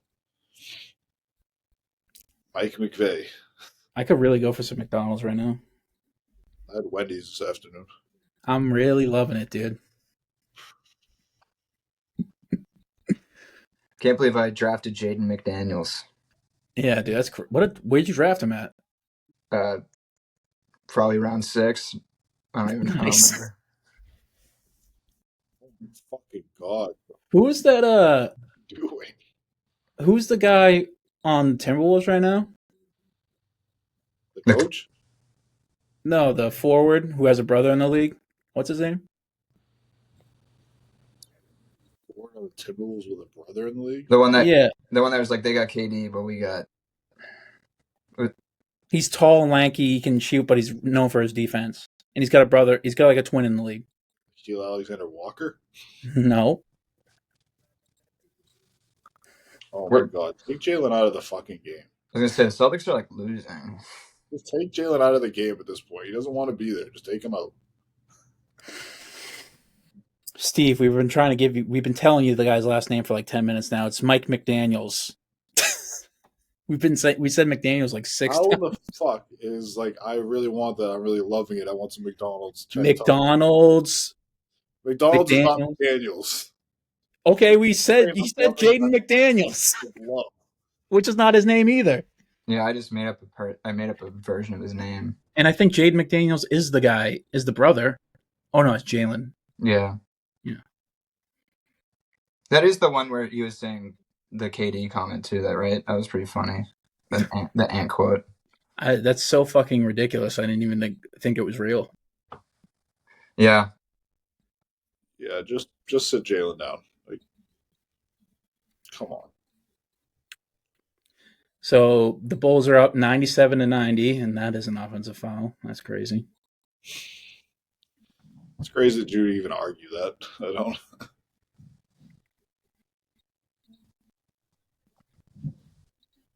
Yeah, what the fuck are you doing, Jalen? Who's shitting his fucking Wheaties this morning? Dude, he lost a guy in the corner on the last play to give up a 3. He just got blown by for a layup. Yeah, get him out of here, dude. He's been at fault for like a lot of this 12-0 run.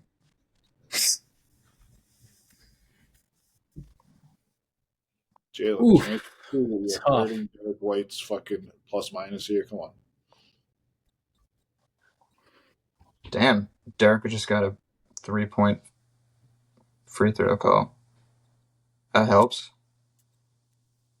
Yeah, knock down the free throws. Yeah, we just got to get Tatum back in here, right? He at least was kind of aggressive in a good way to end the third.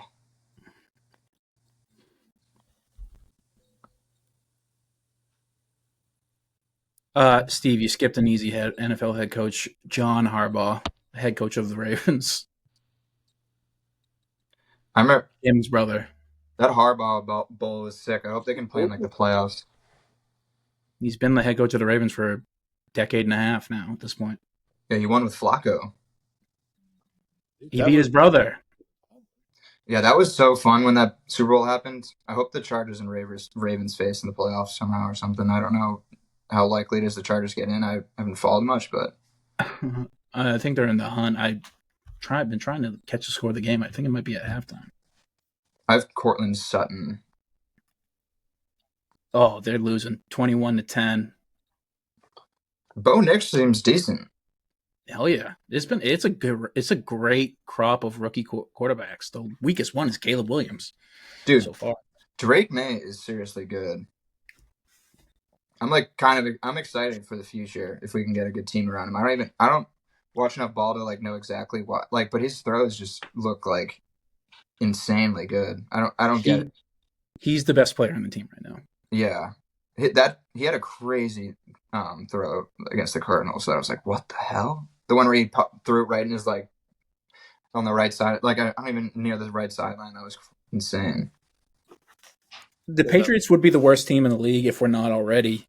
If we were still rolling Jacoby Brissett up, like if we didn't have. The reason we're in these games is because Drake May is like fearless and he's doing everything he can. Dude, that flick TD was baller too. I love that. That's some Mahomes type shit. Hell yeah. He's supposed to be this guy right here, Justin Herbert. It's like his comp. Herbert. Well, I hope he's a little bit better. Herbert's weird, right? Yeah, he's just always hurt too. Hurtbert. Yeah, isn't he just like not really like throw deep balls ever too? Whereas May kind of has a rocket. He does have a rocket. He gives me a red rocket. I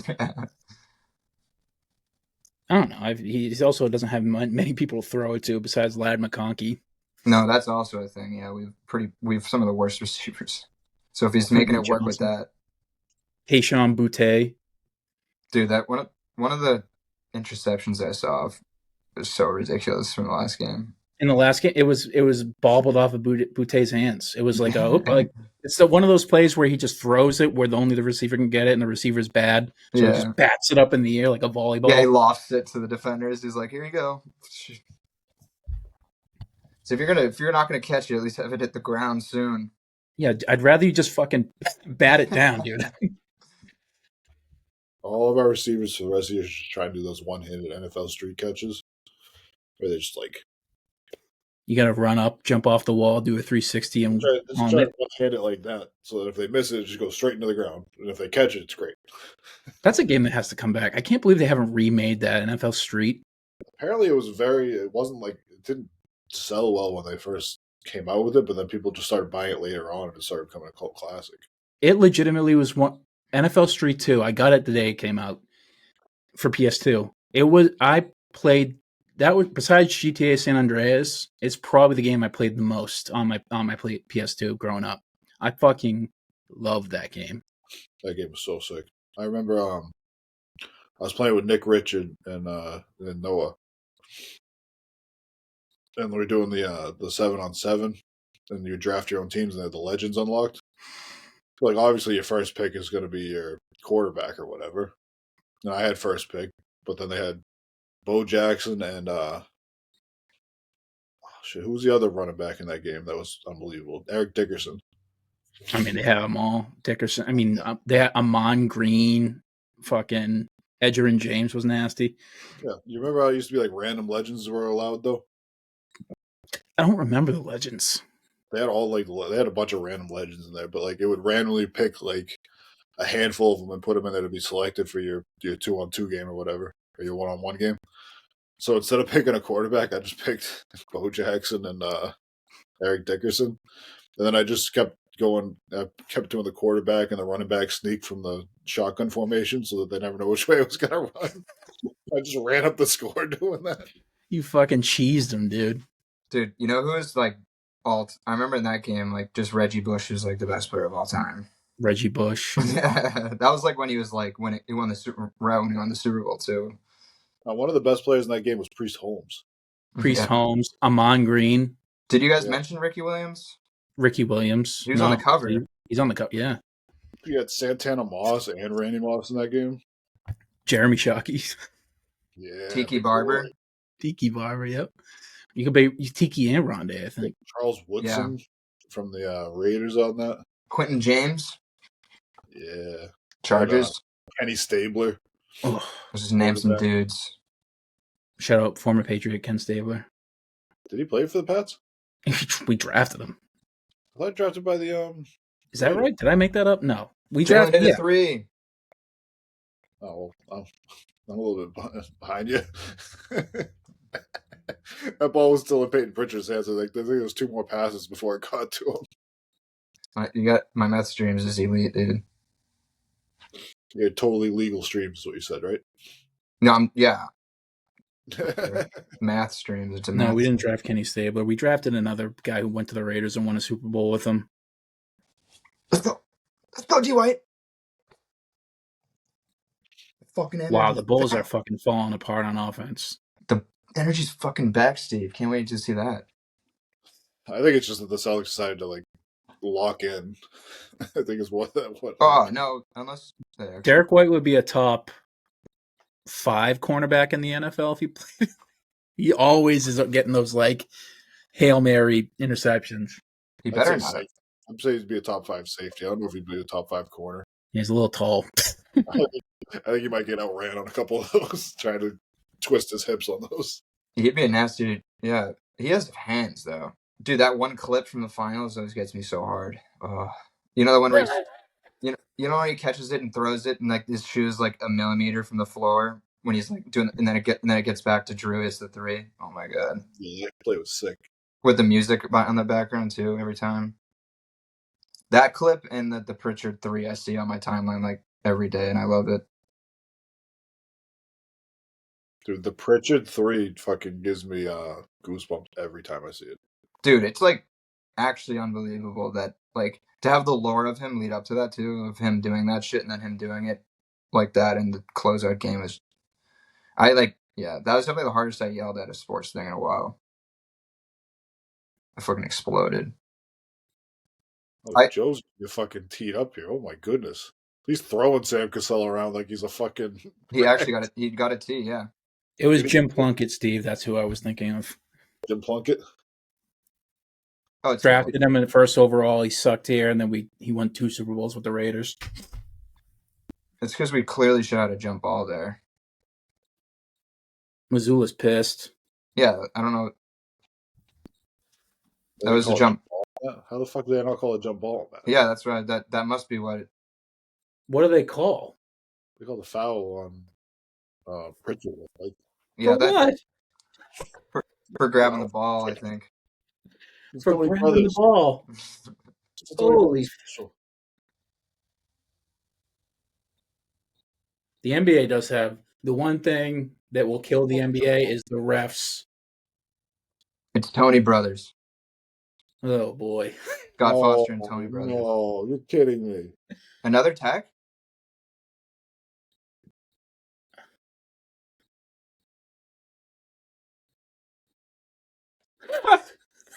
I mean, we should be able to close this margin.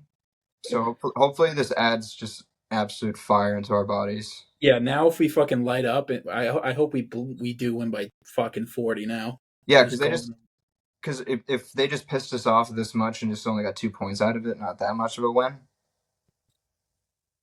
Look at fucking dweeb.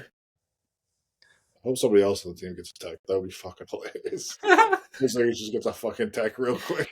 Jason Tatum just walks by Tony Brothers and sack taps him. Drew somehow gets one. Or Derek White, the two nicest guys in the league. One second walks by, gives him a fucking noogie on his bald head. I'm surprised. I thought Kristaps would be more fiery in a technical foul way. He was last year, actually. He was like one of the top 10 guys in the league in techs. Yeah, it's him and it's the Latvian players, bro. Look at that. That's 5 fucking points right there. You just gave up on one play. That sucked. Now we're down by 8.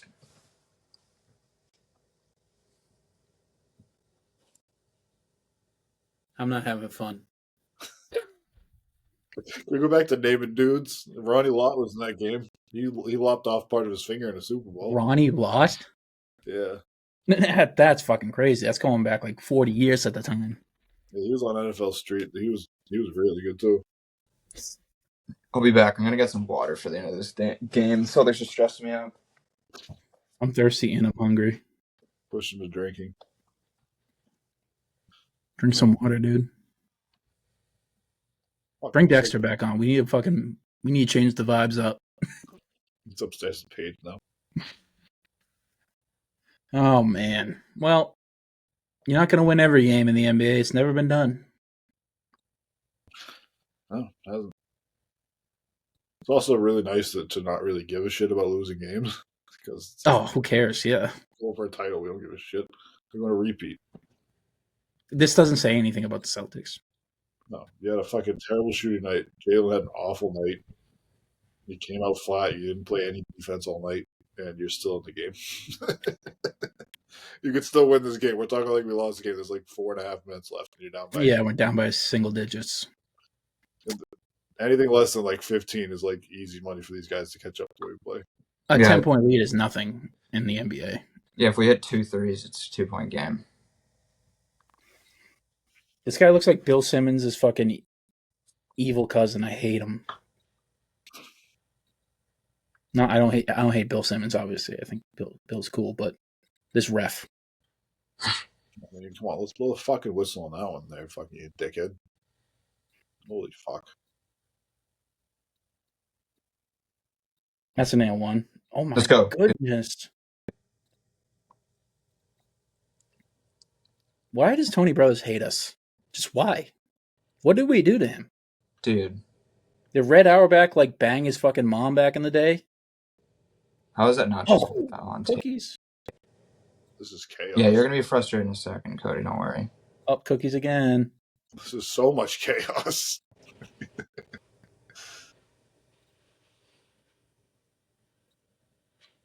Oof. It's a fine ending to the chaos, I guess. Something I appreciate about Zach LaVine is that he's chucking no matter what. He's getting his. He's definitely going to get his. He said, you pay me $45 million a year. I'm going to go shoot. He's a smooth player. Yeah, he is smooth. When he wants to play, he's really good. But there's a lot of nights where he's just I don't feel like being here. Not a good spot for my water. Look where I just put it. Who do we think's winning the worst nose in the NBA award, and why is it Nikola Vucevic? Worst nose? His nose is fucking huge. I'd have to think of other noses, but might be. Ja Morant has a shitty nose. I just don't like how it fits on his face. Sorry, Ja. Don't shoot me. Beat me up. Don't shoot the messenger. I think Kevin Seraphin had a weird nose. Who the fuck is that? Evan Seraphin? Syracuse, right? Sounds What? like somebody we went to school with. He used to play for Syracuse, and then he got drafted, and he went to like Portland or something. I think he was on the Knicks for what I remember mostly, but I think he was just probably on a bunch of teams. Malcolm His Brogdon. nose isn't that bad. I don't know, man. I was just throwing out a random freaking name. Malcolm Brogdon got kind of a weird looking nose. Does Evan Turner's nose count? Because like he never used it when he talked. I think he used it too. He used it too much. He sounds like a fucking like Ninja Turtle. Scottie Pippen has a nose. Yeah, Pippen's nose blows. I bet it does especially when he's sick too. Yeah, when he sneezes.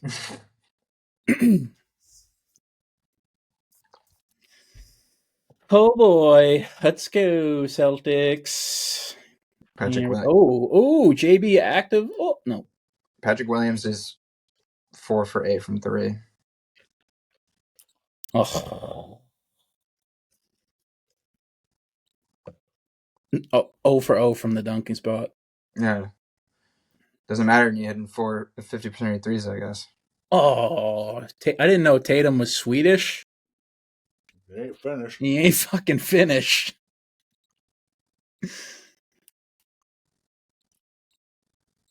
I'm definitely okay with that foul. That would have been a free point. Oh, wait. Never mind. They Dude. just hate him now.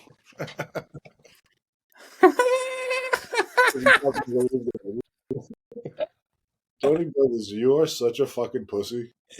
Oh shit. Oh man. 3 technicals? In like a 2-minute span. Like, dude, that's not a foul. Hey, I didn't know Jimmy Sampson was reffing the game.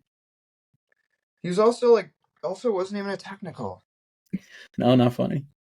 No, I didn't even hear what you said. I'm just freaking looking at what freaking Tatum was doing. He literally just fucking waved at him like that, and it's a fucking tech. Like, dude, get over yourself. Yeah, he was just slightly upset about the call. Definitely has more technical moments than that. Oh my god, Jalen, what the fuck? This game's over, folks. I hate to report to you, your Boston Celtics fall at home to the Bulls. And their sixth-man, Tony Brothers. Their coach. Well, he gave up 3 points in the fourth quarter on uncontested shots at the free throw line. That's not great. When your coach and your 2 best players all get technical fouls in the fourth quarter, it's not really a winning formula. Also shows most likely that your team is not doing well if they're that pissed. Oof, that was tough. If we just gotta fucking stop here. Levine is being like, hey. Dude. Hey, LA, send me. Derek I'm White. right here. Chill, Derek White. No, get a T, D White. Dude, this is ridiculous. Get with it. Everybody in the starting lineup gets one tonight, okay? They're calling everything against us, like anything slight. That's a fucking clean block. Yeah, what the fuck's happening, dude? It's like they got mad at the first time. That wasn't a clean block. What are you, nuts? It's like you they got got all ball first. If you get ball first, you can catch him on the foul. I didn't even see him get the ball. Yeah, you got all ball first. Are you sure? It doesn't. That angle is not convincing. There's no way. Also, there's no bricked way it. Derek White is going to get that angry if you actually fouled him. Like, it's D White. He'd be like, okay, yeah, I got him. By the way, Zach LaVine has 36 points tonight. Yep. Come on, boys. Let's play a little defense here. Dude, what the fuck was that, Jalen? Oh, that's fucking just settling. That's just. Let me guess. He shoots a fucking 3 here. Yeah, looks like his fucking controller broke in the middle of it. Didn't even care about it either. It looked like his controller died in. He like pump faked in the shot. Oh, come on. Now they're not even playing defense. What is that Olay shit? This is what we get for recording a live app. What'd you have for the under, Cody? 254? Yeah. Like, you're good. Should have just taken the regular one. The regular one was like 240. So you should take the regular one and the fucking money line for the Bulls. You would have been sitting good. No, I mean, I don't know about you guys. I didn't expect the Celtics to lay a fucking egg tonight, but I expect them to be a little bit rusty, but like there just wasn't any effort tonight. they're only It wasn't even rust. It was they're effort. fucking rusty trombone, dude. Rusty trombone would be more enjoyable than this. I tell you what. Oh. All right, well, I'm gonna wrap it here because it's fucking 2 hours long, and the last 2 minutes of this game are gonna be fucking unwatchable. Guys, this has been the Banner Report live. We're gonna be live on TikTok soon and live on X. And we're only live on my Facebook right now. And like I said, you'll hit it. Huh? Maybe live on Instagram too. Who knows? Yeah, I have to figure that out. So we'll be live again. I don't know when, but again. And yeah, if not, we'll enjoy your holidays. Don't worry. Don't let this game get you down. I know this is a little fucking piece of coal in your stocking, but it's okay. Things will be fine. Yeah, we're 19-6 now. It's all good. I'm gonna drop a piece of fucking coal in Tony Brothers' fucking mouth. Hot coal. Don't let it ride. Let the call ride for one more second. Let's see how this possession plays out. Well, I know it goes well. We'll see how the rest of the defensive possession goes. That's what I mean. Oh, no. Well, apparently something bad happened, so yeah, that's pretty good defense, guys. All right, well, fuck this. Whoa. Wait, what happened? What happened? Oh, fuck. All right, yeah. This has been the Banner Report. I'm Cody. That's Steve. That's Jacob. Happy holidays. Go Seas. Feliz Navidad. Love you guys. Go Seas. Illy.